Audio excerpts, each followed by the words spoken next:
Hello, welcome to Soulprint. Thank you very, very much for being here. My name is Cindy. Um, Thank you for your support. I want to start there. Your comments are lovely and encouraging.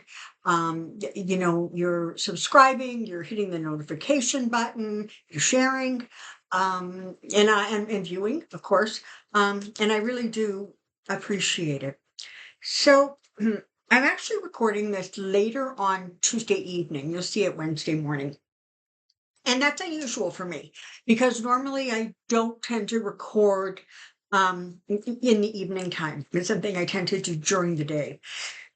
But today I was watching Jimmy Carter at Capitol Hill and the ceremonies and the service they had there.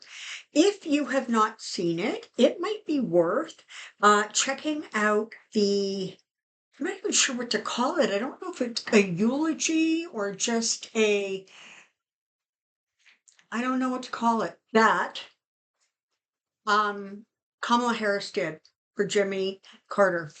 It was a really lovely.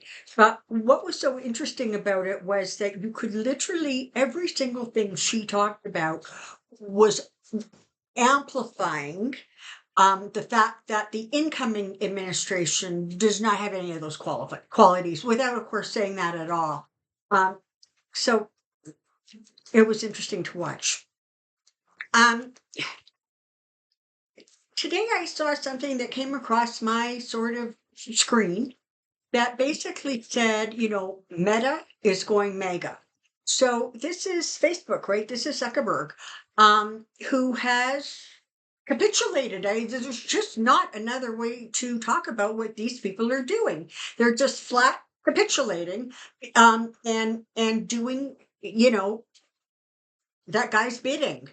And it's concerning, and like he said, there's going to be even less um, fact checkers, right?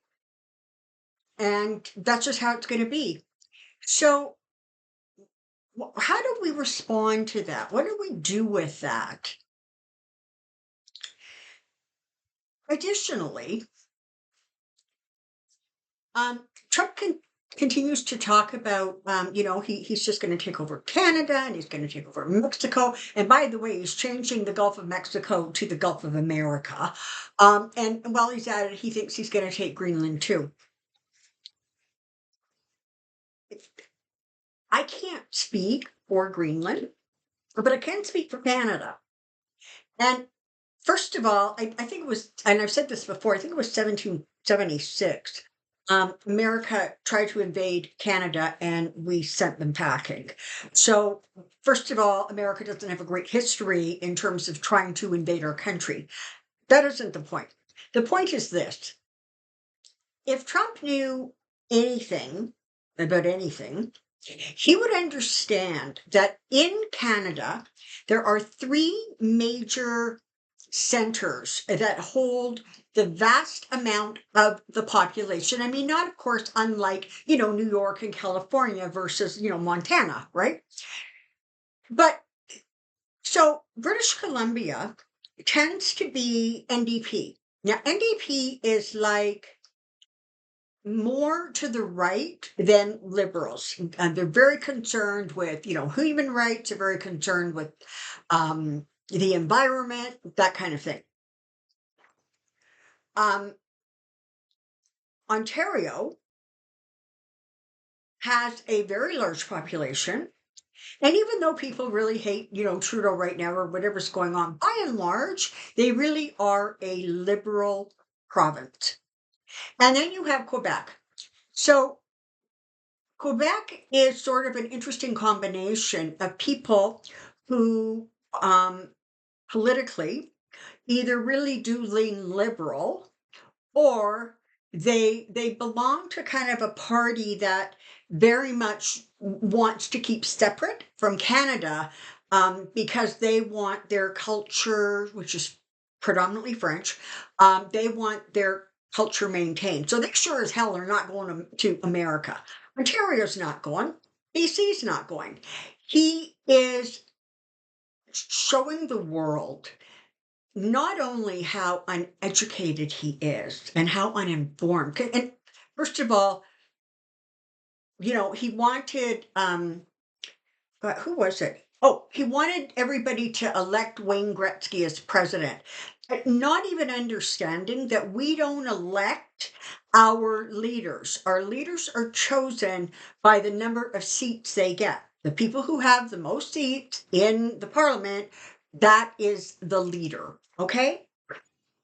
So he doesn't even understand like basic stuff. But what he's doing is really, he is, pushing his weight around, and he is continually letting people realize how incredibly not only uninformed he is, but the amount of cognitive decline that's going on. If you've seen him recently, he doesn't have the vibrancy that he had 8 or 10 years ago. He's very sort of, he talks kind of in a very straight, kind of flat voice with very little energy. He talks about things that like conspiracy theories and that kind of thing. And he, the man who made the transition from Trump to Biden an absolute disaster, is now yelling because he doesn't think that the Biden transition is friendly enough. And whoever's doing mean things and saying mean things, they're going to be fired. So they may as well just not show up for work on, January 20th. That's what you're dealing with. So how do we deal with that? Like really, how do the American people, and by extension, the rest of the world, deal with the fact that unless something significant changes, and it can, but assuming he takes office on the 20th, how does one deal with that? How does one deal with somebody who wants to, well, first of all, he's calling um, the people who ended up in jail as a result of their behavior on January 6th, heroes, and they are political hostages. And he's saying up and down he's going to, pardon the whole lot of them, I guess. But the thing is some of them, I mean, are really, really violent. It's not like this was their first go around with the court system. And so you have somebody who, in some way, is wanting to take out the most violent elements of January 6th, 2021, and put them back on the street so that I believe, in my opinion, so that they can sort of return to that building the militia. So that in the event that for whatever reason Trump can't get the military to do what he wants, he's going to have these private militias. Now, this is just my supposition, okay? But it sort of makes sense to me. So I'm going to pull some cards, and I just want to see how we, you Americans in particular, how you process that, how you deal with that, how you um absorb enough information so that you're sort of informed about what's going on in your country without making yourself absolutely panic stricken and insane. So let's take a peek and see what the Trump progression looks like. I also have to tell you, I just energetically in the last little while, like the last couple of weeks maybe, um, I'm becoming more and more thoughtful about the idea, and I'm sure I talked about this before, of getting him into office. Um, what is it? The 25th Amendment that would take him out because he's incapable of being in the office. Um, and then inserting Vance, and God knows who would choose as a vice president. Um, but in some ways, he is so around the bend that one has to wonder, um, how long the people who are really in control, okay, and that is not that guy, are going to put up with kind of the insanity, because what's going to happen is America is going to once again become a laughing stock. The problem is this time, um, he has a lot of smart people around him. Whether we think they're smart, whether we like what they say or approve of what they say, he has some real smart people around him, and they are in a position to move situations forward in a way that, perhaps it's just not in the best interest. So, kind of like it's one of those, better the devil you know than the one you don't. We know the devil of Trump. We don't know Vance's devil. Hmm. Um, Show me Trump's trajectory. Show me Trump's projection or sorry, God Almighty. That's what happens. This is why I don't do things at night. Um, Show me Trump's progression. Okay.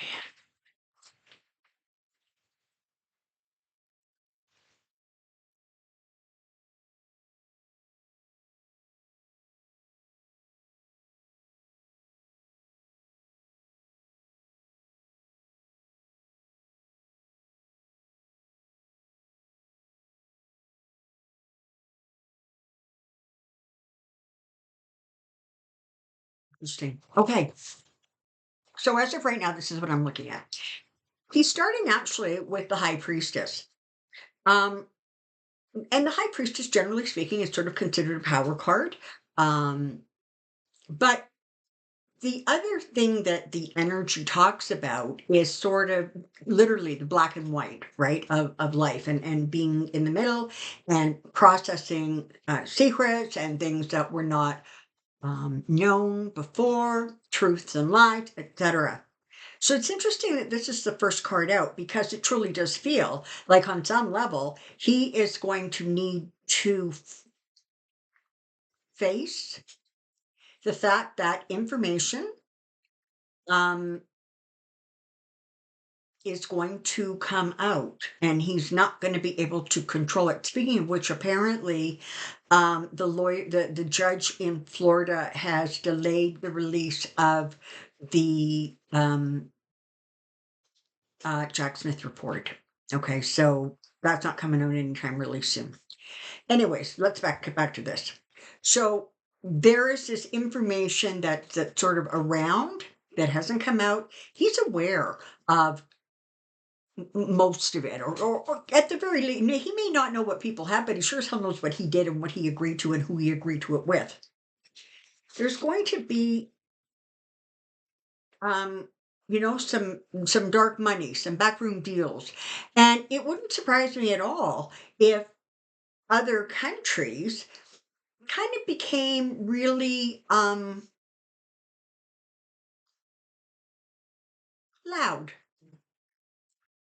doing a lot of communication with what they were able to pull off or manipulate. Why?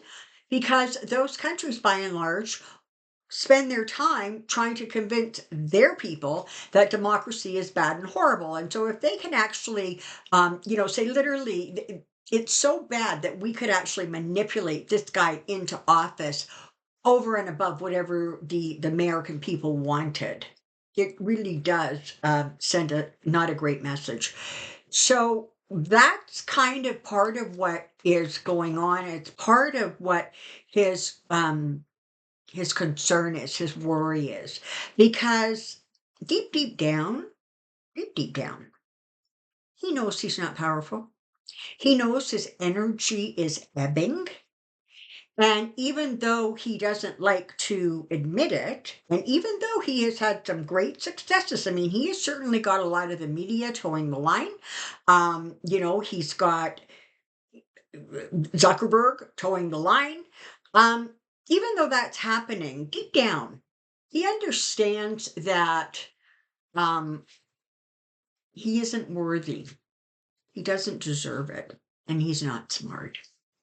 And one of his biggest fears, aside from going to prison, is being treated like or made to look like a fool. And this card has represented him since I think the first Trump reading I ever did. It will continue to represent him. So there's that. He's looking forward to sort of that celebration. He's looking forward to the adulation and the attention and the, kissing the ring, because that's what feeds him. Um, One of the things that is really interesting to me, and I mean, I don't know, maybe Bannon should have talked to Musk, but when somebody in his immediate circle starts getting way too much attention, he tends to get very cranky. Now, I've heard rumblings that he's getting really annoyed with Musk.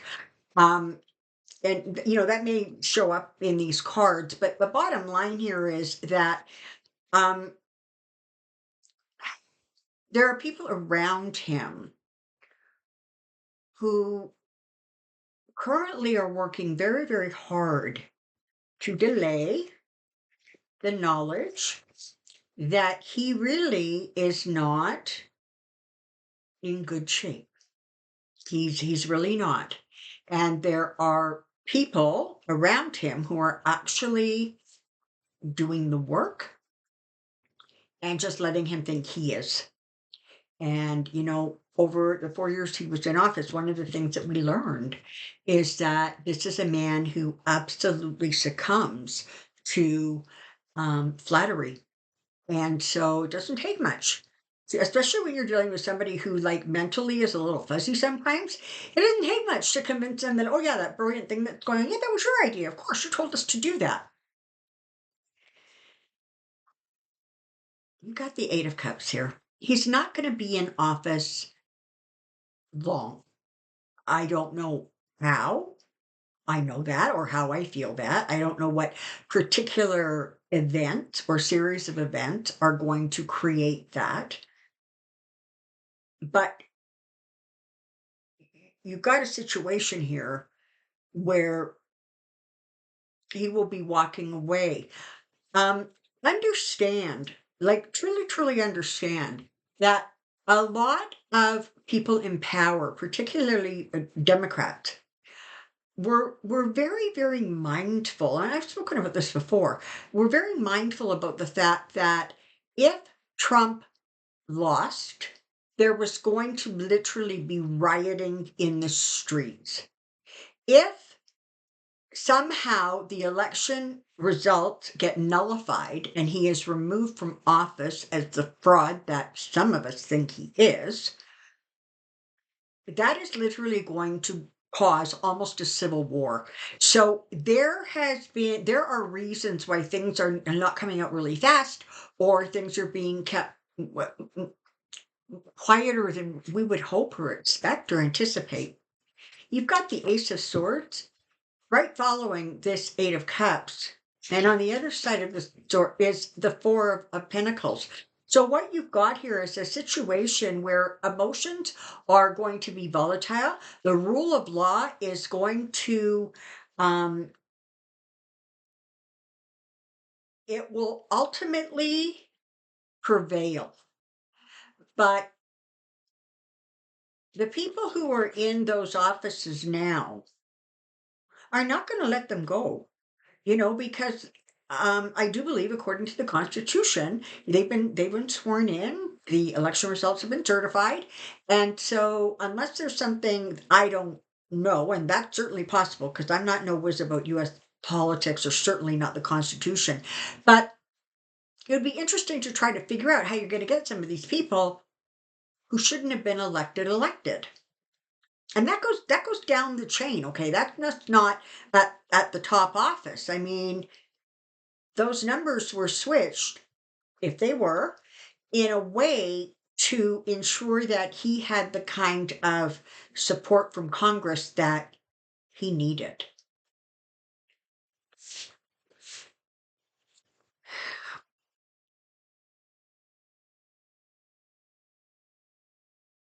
Okay.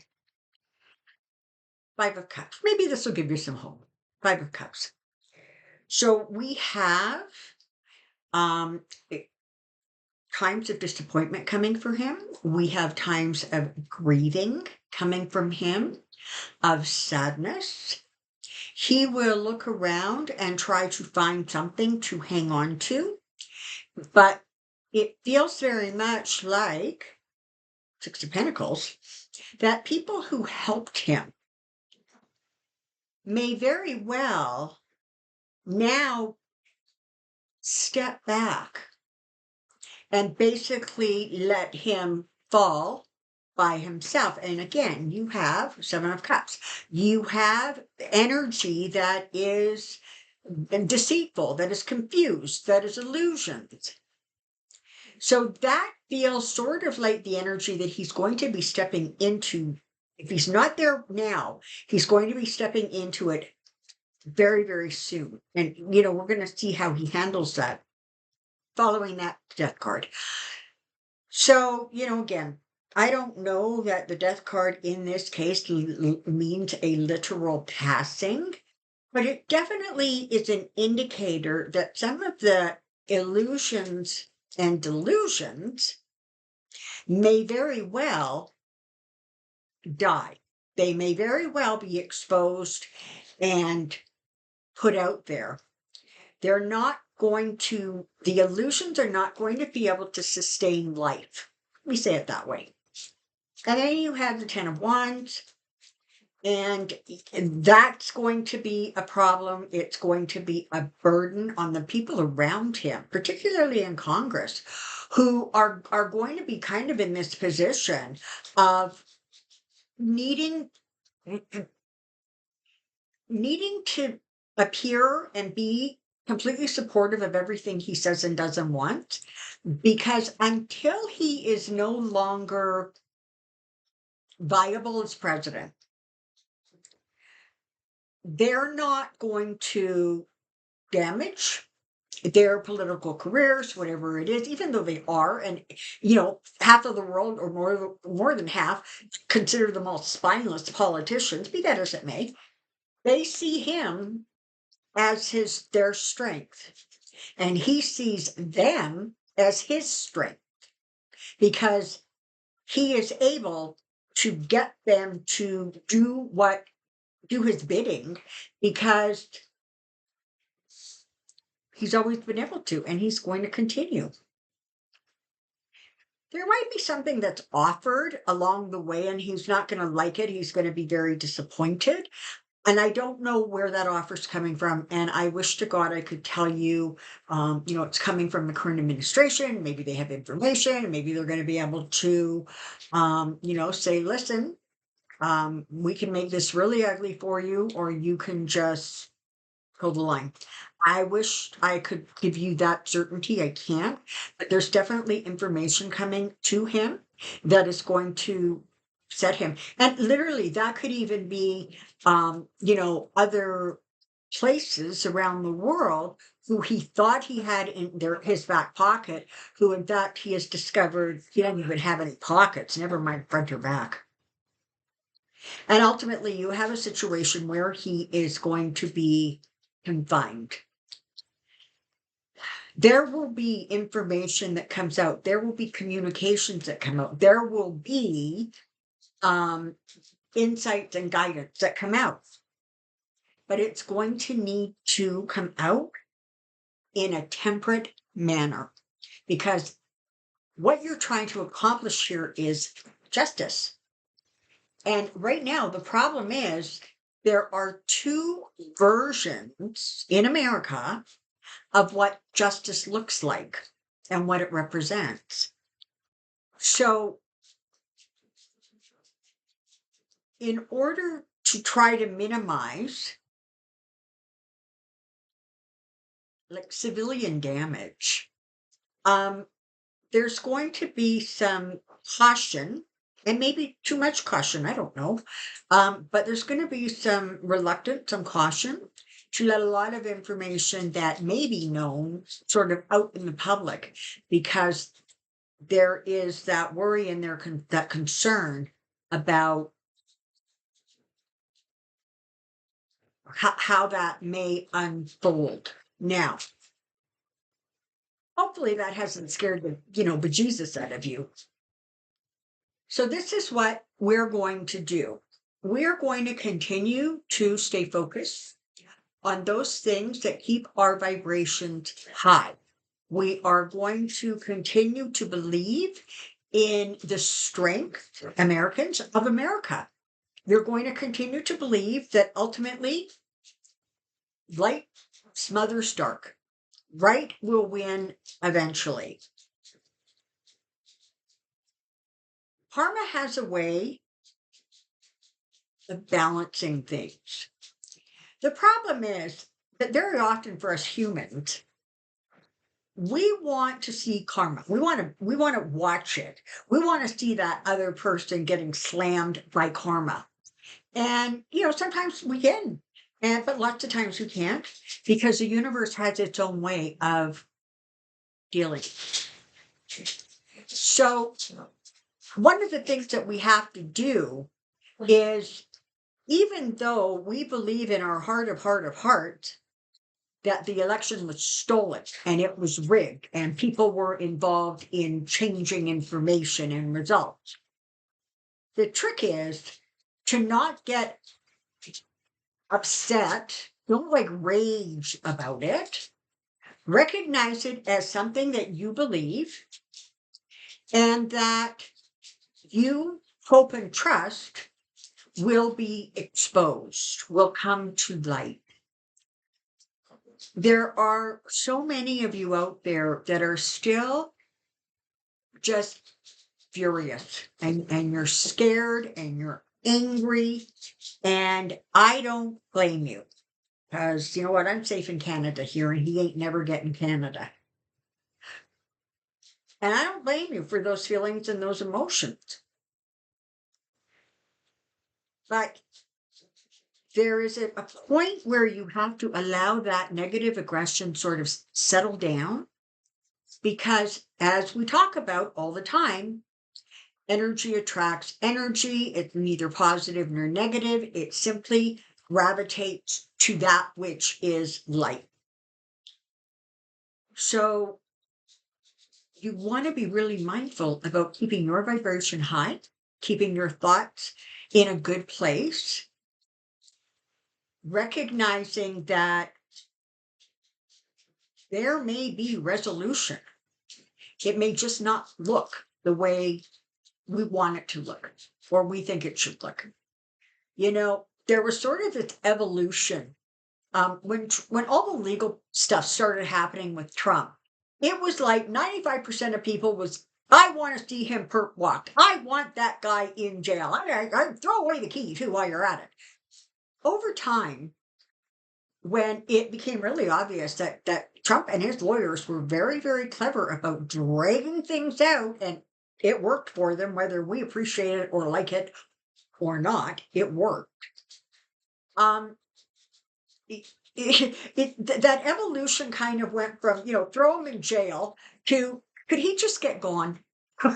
Like literally, could he just not be in our lives? So there's a reason for that, because you can't maintain that level of rage and anger and stay healthy yourself.